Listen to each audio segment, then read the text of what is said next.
Hello guys, আসসালামু আলাইকুম। আমি রাহান সৌদি আরব দাম্মাম থেকে বলতেছি। আজকের শুক্রবার, পবিত্র জুম্মার দিন। সবাইকে জুম্মা মুবারক। আপনাদের আজকে দেখাবো আমার কাছে আছে 10 টাকা, আমি কি কি করতে পারি এবং কি কি কিনতে পারি। 10 টাকাতে সৌদি আরবে কি হয় এবং কতক্ষণ থাকে, এটা আপনাদের মাঝে আমি শেয়ার করবো এক্ষুনি। তো থাকেন, ভিডিওটা দেখেন, সবার সাথে থাকেন। দেখা যাচ্ছে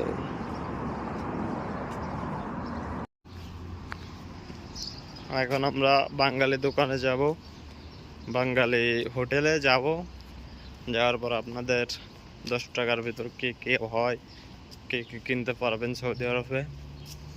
তো ভিডিওটা ভালো লাগলে আপনারা সবাই লাইক, কমেন্ট, শেয়ার করবেন। আশা করি সবার ভালো লাগবে।